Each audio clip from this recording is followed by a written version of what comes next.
quarta-feira, 26 de março, terceira edição do podcast hoje. A gente vai mergulhar na situação em Gaza, né, depois desse cessar-fogo que, pelo visto, não durou muito.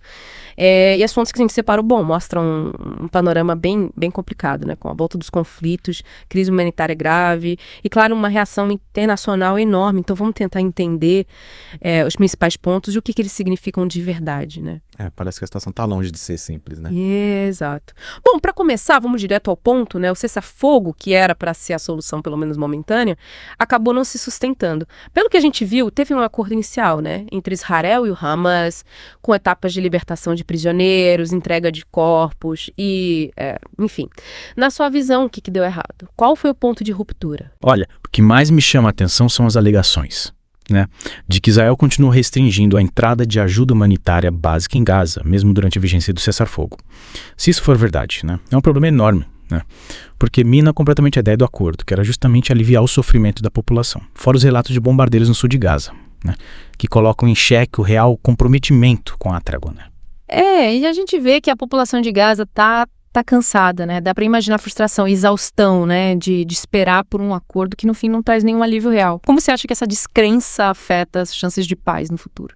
Essa sensação de que as promessas não são cumpridas, né? É corrosiva, né? Mina a confiança em qualquer processo de negociação. A gente tem que lembrar que os civis em Gaza já vivem uma situação humanitária extrema, né? E aí a repetição desses ciclos de acordos e depois violações, né, pode levar a um estado de desesperança muito profundo, né? E há uma perda de fé na possibilidade de uma solução diplomática.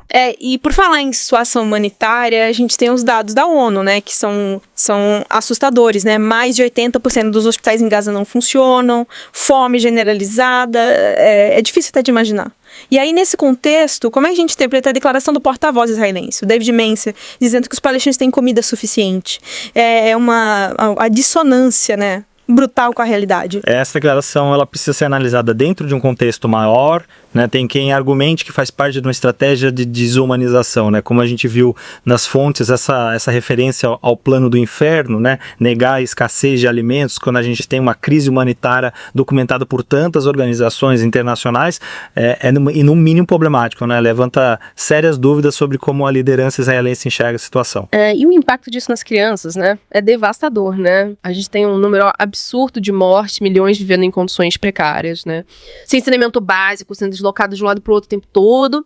E a obstrução da ajuda humanitária só piora tudo. Como você vê as consequências disso a longo prazo, né, para essa geração que está crescendo em Gaza? As consequências, tanto físicas quanto psicológicas, são gravíssimas, né? Vão ter impacto por muito tempo. A exposição constante à violência, à insegurança alimentar, a falta de condições básicas de vida, tudo isso pode gerar traumas profundos, né, e comprometer o desenvolvimento de toda uma geração. A obstrução da ajuda humanitária, então, é um obstáculo a mais, né, impedindo que essas crianças tenham acesso a recursos básicos que poderiam, pelo menos, amenizar o sofrimento. Realmente a situação é complexa, né, e mudando um pouco o foco, a gente tem que falar da atuação internacional, né. As fontes apontam para um papel controverso dos Estados Unidos, né, especialmente durante o governo Trump, com acusações de que apoiaram as ações de Israel e até tentaram minar o cessar-fogo. Como é que você vê essa influência americana no conflito? Bom, a gente sabe que os Estados Unidos têm uma relação histórica com Israel, né? Isso dá a eles um poder de influência muito grande na região. A questão é que as fontes levantam a hipótese de que o governo Trump, né, teria adotado uma postura de apoio incondicional às ações israelenses e teria até trabalhado nos bastidores para enfraquecer os acordos de cessar-fogo, né?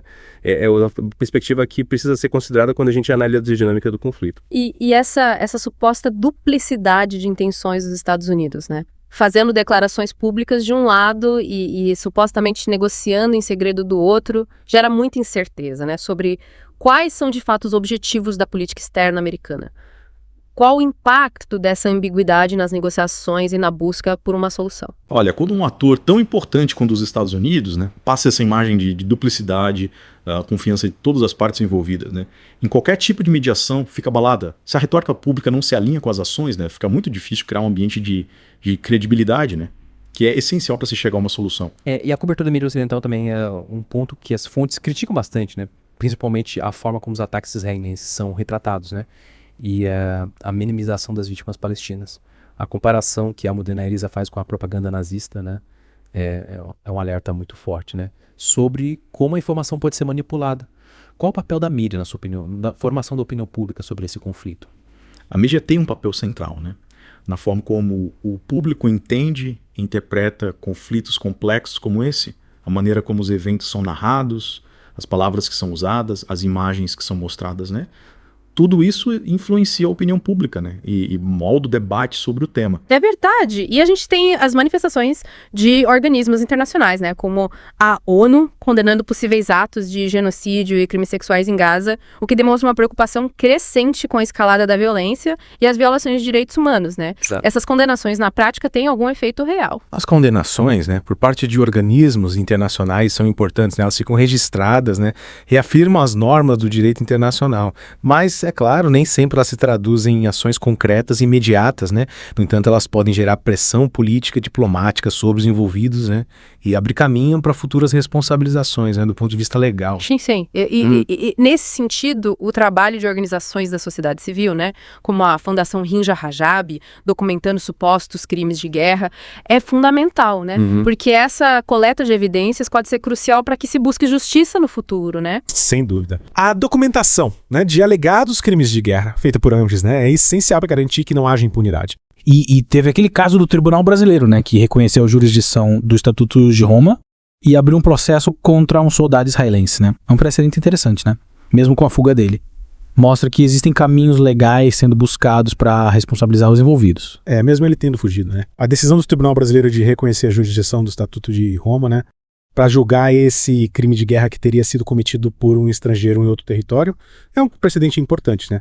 Mostra que é possível acionar esses mecanismos legais internacionais. E o relato da Hadil Shetara sobre as condições nas prisões israelenses é chocante, né? Revela um suposto processo de desumanização sistemático, né? Histórias como essa nos lembram da dimensão humana do conflito, né? Que muitas vezes fica esquecida em meio aos números, às estatísticas, né? Os testemunhos, né, como o da Hadil, são muito importantes para humanizar o conflito, né, e expor as graves violações de direitos que podem estar acontecendo. A descrição das condições degradantes, né, desumanas nas prisões é algo muito preocupante, né, exige uma investigação séria por parte dos órgãos competentes. Sem dúvida. E a reação do governo israelense nessas iniciativas com ameaças ativistas, alertas a soldados sobre restrições de viagens, né, parece uma tentativa de impedir que haja responsabilização, né, de silenciar as vozes que buscam justiça. Se isso se confirmar, né, é um indicativo preocupante, né, de que há uma tentativa de obstruir os esforços de responsabilização, né, e de intimidar quem está documentando, quem está denunciando, né, as possíveis violações e esses crimes de guerra. E a estratégia da Fundação Han Hijab de usar as redes sociais, né, para identificar potenciais casos, é bem inovadora, né, mostra como a tecnologia pode ser uma ferramenta importante na busca por justiça em cenários de conflito, né? Usar as informações das redes sociais para identificar os possíveis autores de crimes de guerra e aí acioná-los judicialmente em países que assinaram o Estatuto de Roma, né? É uma forma de se adaptar, né? E buscar novas ferramentas para garantir a responsabilização num cenário global tão complexo. Com certeza. E aí a gente chega numa proposta que parece até roteiro de filme distópico, né? A ideia de transformar Gaza num resort de luxo, depois de remover toda a população palestina, na região do Iêzid da Jordânia, né, imediata, mostra o quão absurda e inaceitável é essa ideia. Essa proposta que é descrita nas fontes como um possível plano de limpeza étnica, né? É gravíssima, né? Revela uma visão completamente desumanizada da população de Gaza. A rejeição imediata dos países vizinhos, né? Mostra que eles reconhecem a natureza absurda dessa proposta e as consequências desastrosas que ela teria para a região. E o fato de essa ideia ter sido discutida, né, aparentemente em fóruns privados, em reuniões bilaterais, é muito preocupante, né? Levanta questões sérias sobre a normalização de um discurso que flerta com genocídio, né? É assustador pensar que essa possibilidade tenha sido sequer considerada, né? O fato de essa proposta ter circulado, né, mesmo que em ambientes privados, é motivo de grande preocupação, né, porque sugere uma certa tolerância ou até mesmo uma conspiração, né, por ideias que violam os direitos humanos mais básicos, né, e o direito internacional. É realmente preocupante. E as pesquisas em Israel, né, que mostram um apoio crescente às soluções radicais, são um sinal de alerta, né? Porque aumentam o medo de que a gente veja uma nova Nakba, né? Com mais deslocamentos forçados e uma reconfiguração de Gaza. O aumento do apoio às soluções radicais dentro de Israel, né?